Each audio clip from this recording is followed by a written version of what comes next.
बिस्मिल्लाहिर्रहमानिर्रहीम। अस्सलाम वालेकुम। आज का हमारा lecture number 10 class second year. आज का हमारा टॉपिक है मल्टी प्रोसेसर ऑपरेटिंग सिस्टम। इसको समझने से पहले हम थोड़ा सा पिछले लेक्चर को रिकॉल करेंगे। लास्ट लेक्चर में लेक्चर नंबर 9 में हमने पढ़ा था what is real time operating system. उसमें हमने देखा था कि वो क्विक रिस्पॉन्सिव सा एक ऑपरेटिंग सिस्टम डेवलप किया गया जिसमें जो है वो यूज़र का रिस्पांस और यूज़र को रिस्पांस बहुत ज़्यादा मैटर कर रहा था, जिसमें हमारे पास वो जो उसका रिस्पांस था वो हाईली जो था वो रिजल्टेबल साबित हो रहा था और उसका जो यूज़ था वो क्रिटिकल इन्वायरमेंट में उसका यूज़ हो रहा था और डिफेंस वगैरह में इसका यूज़ हो रहा था। फिर हमने उसमें दो वेरिएंट पढ़े थे, एक hard real time operating system और soft real time operating system, जिसमें हमने देखा था कि hard real time operating system जो होता है उसमें अगर कोई भी कोताही हो जाए तो वो हमारे पास रिजल्ट जानी नुकसान तक हो सकता है, जिसमें हमने एग्जांपल ली थी कि एयरप्लेन नेविगेशन। और फिर हमने soft real time operating system देखा था, जिसमें मैंने कहा था कि उसमें अगर कोई कोताही हो भी जाए या कोई उसका रिस्पांस जो हो यूज़र की इनपुट अगर थोड़ा टाइम भी ले ले तो उसका इतना ज़्यादा नुकसान नहीं होता। बहुत हुआ तो सेशन जो होता है वो दोबारा से रिस्टार्ट हो जाता है। आज का जो हमारा लेक्चर है वो मल्टी प्रोसेसर ऑपरेटिंग सिस्टम है, क्योंकि ये टाइप्स ऑफ ऑपरेटिंग सिस्टम चल रहा है तो इसमें डिफरेंट हमारे पास ऑपरेटिंग सिस्टम को हम स्टडी कर रहे हैं।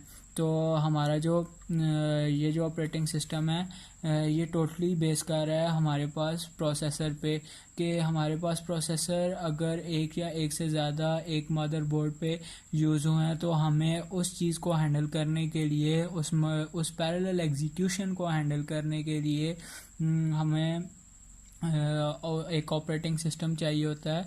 तो इस ऑपरेटिंग सिस्टम का क्या काम होता है? इस ऑपरेटिंग सिस्टम का यही काम होता है कि जब हमारे पास एक सीपीयू मतलब एक मदरबोर्ड पे एक या एक से ज़्यादा दो या दो से ज़्यादा हमारे पास प्रोसेसर या कोर्स, जो हमारे पास ये जो न्यू हमारे पास वेरिएंट आ गए हैं लैपटॉप्स के, जिसमें core i3 core i5 core i7, तो ये सारा जो है ये मल्टी प्रोसेसर ऑपरेटिंग सिस्टम है।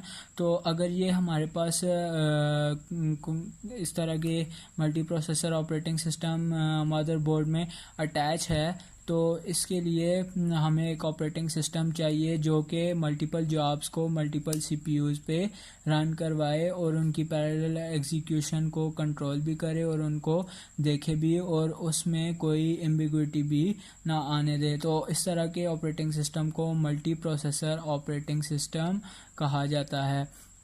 ये जो ऑपरेटिंग सिस्टम होता है ये पैरेलल एग्जीक्यूशन को कंट्रोल कर रहा होता है और इसमें जो हमारे पास मल्टीपल टास्क होते हैं वो रन हो रहे होते हैं ऑन मल्टीपल प्रोसेसर, और इसी तरह एक टास्क को सिंगल प्रोसेस को बहुत ज़्यादा थ्रेड्स में या उसके हिस्से बना के उसके चंक बना के डिफरेंट कोर्स को दे दिया जाता है।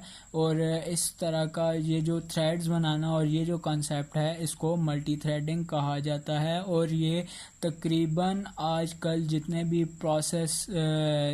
प्रोग्राम्स आ रहे हैं वो मल्टी थ्रेडेड प्रोग्राम्स आ रहे हैं। मींस हमारे पास जैसे कोर्स की हमारे पास डेवलपमेंट हुई तो इसी तरह सॉफ्टवेयर को भी मल्टी थ्रेडेड बनाया गया कि हमारे पास एक प्रोसेस भी डिफरेंट प्रोसेसर पे पैरेलली रन हो सके और उसमें कोई भी किसी किस्म की रुकावट ना आए।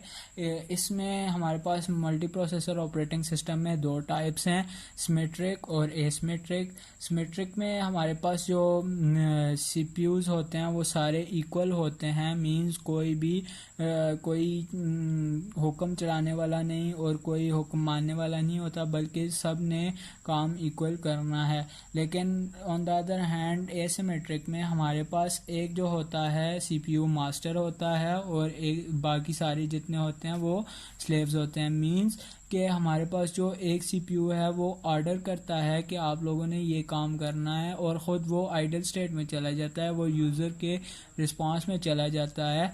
तो बाकी सारे जितने भी स्लेव CPUs होते हैं वो सारे एग्जीक्यूट करते हैं उस प्रोसेस को। इसके हमारे पास एडवांटेजेस भी हैं और लिमिटेशंस भी हैं। इसलिए इस लेक्चर में हम सिर्फ बल्कि हम दोनों को ही एडवांटेजेस को भी डिस्कस करेंगे और डिसएडवांटेजेस को भी डिस्कस करेंगे।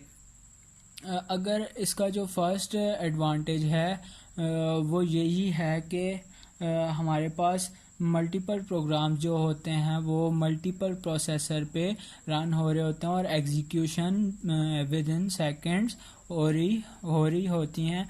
और इसका जो सेकंड एडवांटेज वो यही मैंने अभी थोड़ी देर पहले कहा कि आजकल तकरीबन सभी प्रोग्राम मल्टी थ्रेडेड का कॉन्सेप्ट लेके आ रहे हैं। मींस मल्टीपल प्रोसेसर एक प्रोग्राम भी मल्टी थ्रेडिंग के थ्रू मल्टीपल प्रोसेसर से एग्जीक्यूट करवाया जा रहा होता है। इस तरह हमारे पास इसका तीसरा जो एडवांटेज है वो ये है कि हमारे पास सिंगल प्रोग्राम जो होता है वो भी मल्टीपल कोर्स पे रन हो रहा होता है। मींस कि हमारे पास मल्टी थ्रेडिंग का जो कॉन्सेप्ट है वो यूज़ हो रहा है और उसके थ्रू हमारे पास सिंगल प्रोग्राम या एक एप्लीकेशन वो जो है वो एक या एक से ज़्यादा या जितनी भी कोर्स उसको चाहिए वो यूज़ कर रही होती है। और उसका एक और फ़ायदा है कि अगर कोई कोर उसको रन करने में नाकाम होगी या फेल हो गई तो उसकी जगह वो जो प्रोसेस होगा वो किसी और कोर को असाइन कर दिया जाएगा। कोर का मतलब है different processor on one motherboard. जैसे हम कहते हैं कि हमारे पास कोर टू डू आया था, कोर सीरीज़ जितनी भी शुरू हुई थी, तो इसमें हमारे पास डिफरेंट प्रोसेसर्स जो होते हैं वो एक मदरबोर्ड पे अटैच होते हैं। इसके बाद हमारे पास इसके डिसएडवांटेजेस हैं और इसमें जो सबसे पहला इसका डिसएडवांटेज है वो है कॉस्ट।